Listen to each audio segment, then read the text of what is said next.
Why is it that human beings so often focus on what makes us different?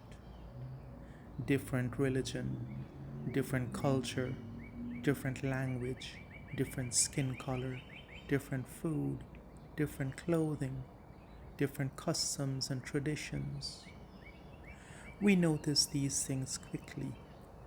They are visible, but what is often invisible is far more important. For behind every face is someone who wants to be loved, someone who wants to be respected, someone who wants to feel safe, someone who worries about their children, someone who has known disappointment, someone who has cried in private, someone who has prayed for strength, someone who hopes that tomorrow will be better than today. When you look closely, we are far more alike than different. Now, think about this. Imagine a giant convention center and 100 people of different races, different religions, cultures, language, and nationalities enter that great hall. Now give it some time. You will begin to see people gathering in small groups. The Hindus will find one another. The Indians will begin speaking together. The Italians may somehow end up near each other and begin speaking. The Chinese will gather together. The people who speak the same language, eat the same food, know the same songs, understand the same jokes, and share the same traditions will naturally find one another. And now, why is this? That does not necessarily mean that they hate the other groups or cultures or races. It often means something much simpler. They are simply looking for commonality. They are looking for something familiar. They are looking for a piece of home, memories, stories, and history.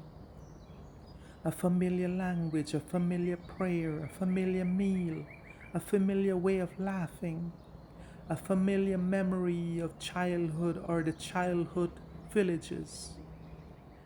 There is nothing wrong with that. There is nothing wrong with loving your own culture, your own traditions, your own faith, and your own roots. In fact, we should honor them.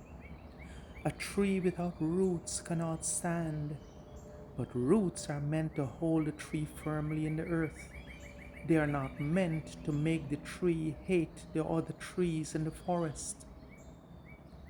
The problem begins when we listen to people and sometimes even so-called leaders who, for their own benefit and their own agenda, tells us that we should hate other people because they are different from us and somehow because they hate us. The problem begins when love for our own becomes disrespect for someone else, when pride becomes arrogance, when identity becomes a wall, when we begin to believe that because someone prays differently, speaks differently, dresses differently, or looks different, they must somehow be less human than we are. But let us examine life honestly. We all laugh when we are happy. We all cry when we are hurt. We all feel pain when we lose someone we love. We all want our children to be safe. We all fear loneliness. We all long to be understood. We all hope that somebody will see beyond the outside and recognize the heart within. Humanity is like a great garden. There are roses, lotuses, lilies, orchids, hibiscus, and jasmine, and many other flowers. But they do not all look alike. They do not all bloom in the same season. They do not carry the same fragrances.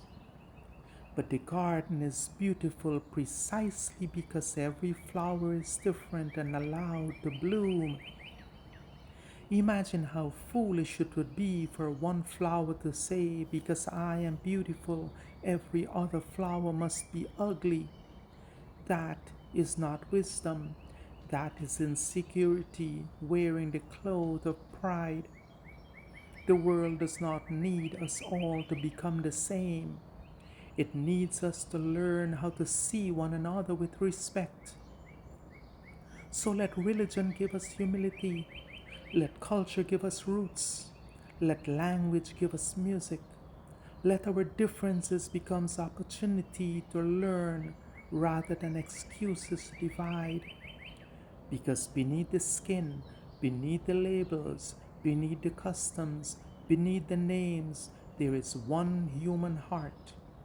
We cry in the same language, we bleed in the same language, we love in the same language, and perhaps the highest form of humanity is this: to feel at home among your own people while still making room in your heart for everyone else. We are not strangers living on the same planet. We are one human family. It is just that some of us have just not met yet.